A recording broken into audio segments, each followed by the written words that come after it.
ஆண்டவரும் இரட்சகருமாகிய இயேசு கிறிஸ்துவின் இனிதான நாமத்தில் உங்கள் அனைவருக்கும் அன்பின் வாழ்த்துக்கள். யோபு 36 அதிகாரம் 7வது வசனம். அவர் தம்முடைய கண்களை நீதிமான்களை விட்டு விலக்காமல் அவர்களை ராஜாக்களோடு கூட சிங்காசனத்தில் ஏறவும் உயர்ந்த ஸ்தலத்தில் என்றைக்கும் உட்கார்ந்திருக்கவும் செய்கின்றார். பிரியமானவர்களே, யோபு புஸ்தகத்திலிருந்து இந்த வார்த்தையை நாம் பார்க்கும்போது அவர் தம்முடைய கண்களை நீதிமான்களை விட்டு விலக்காமல் இருக்கிறார் என்று யோபு சொல்லுகின்றார். யோபுடைய வாழ்க்கையிலே அநேக காரியங்களை நாம் பார்க்கின்றோம். கர்த்தர் நீதிமான்கள் மேலே அவருடைய கண்களை வைத்திருக்கின்றார். தாவீது இவ்விதமாக சொல்லுகின்றார். 34ஆம் சங்கீதம் 15வது வசனத்திலே, கர்த்தருடைய கண்கள் நீதிமான்கள் மேல் நோக்கமாயிருக்கிறது. கர்த்தர் நம்ம மேல எவ்வளவு பிரியமா இருக்கிறபடினால அவருடைய கண்களை நம் மீது ஆண்டு வைத்திருக்கின்றார்.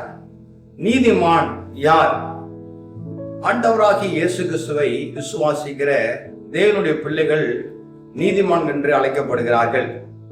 உங்களையும் என்னையும் கர்த்தர் நீதிமானாக கர்த்தர் மாற்றுவதற்கு அவர் மேல் வைத்த விசுவாசம் மிக முக்கியமாக இருக்கிறது. அன்பானவர்களே, முதலாவதாக இந்த வார்த்தை நாம் தியானிக்கும் போது கண்களை நீதிமான்களை விட்டு விலக்காமல் அவர் இருக்கின்றார். ஆகவே முதலாவதாக அவருடைய கண்கள் நீதிமான்கள் மேலே நோக்கமாக இருக்கிறது. இரண்டாவதாக சங்கீதம் 113 7வது வசனத்திலே, அவர் சிறியவனை புழுதியிலிருந்து தூக்கி விடுகிறார், எளியவனை குப்பையிலிருந்து உயர்த்துகின்றார். எவ்வளவு பெரிய ஒரு ஆண்டவர் சிங்காசனத்தை விட்டு இறங்கி நம்மை தேடி வந்து சிறியவனை புழுதியிலிருந்து அவர் தூக்கி விடுகிறார். நம்ம இருக்கக்கூடிய இடத்துக்கு அவர் வருகின்றார். அவர் தம்மை தாமே வெறுத்து வெறுமையாக்கி நம்முடைய இடத்துக்கு அவர் வந்து சிறியவனை புழுதியிலிருந்து அவர் தூக்கி விடுகிறார், எளியவனை குப்பையிலிருந்து உயர்த்துகிறார். ஒரு மனிதனை உயர்த்துவது தேவன்தான். ஆக இந்த உலகத்திலே ஒரு உயர்வான ஒரு நிலைக்கு ஆண்டவர் நம்மை கொண்டு செல்லுகிற ஒரு ஆண்டவராக இருக்கின்றார். அவர் மேல நம்ம வைத்திருக்கிற அந்த விசுவாசம், அவர் மீது வைத்திருக்கிற நம்முடைய அன்பு நம்முடைய வாழ்க்கையிலே சாதாரண ஒரு நிலையிலிருந்து அசாதாரணமான ஒரு நிலைக்கு ஆண்டு கொண்டு வருகின்றார். ஆகவே முதலாவதாக கர்த்தர் நீதிமான்களுடைய மேலே கர்த்தருடைய கண்கள் நோக்கமாக இருக்கிறது. இரண்டாவதாக அவர் சிறியவனை புழுதியிலிருந்து எடுத்து எளியவனை அவர் குப்பையிலிருந்து உயர்த்துகிற ஒரு ஆண்டவராக இருக்கின்றார். மூன்றாவதாக 113ஆம் சங்கீதம் 8வது வசனத்திலே, அவனை பிரபுக்களோடும் தமது ஜனத்தின் அதிபதிகளோடும் உட்கார பண்ணுகின்றார். ஆண்டவர் நம்முடைய வாழ்க்கையிலே செய்கிற மிக அற்புதமான ஒரு காரியம், பிரபுக்களோடும் தமது ஜனத்தின் அதிபதிகளோடும் அவர் உட்கார வைக்கின்றார். நம்முடைய வாழ்க்கையிலே இந்த அந்தஸ்தை தேவன் நமக்கு தரக்கூடியவராக இருக்கின்றார்.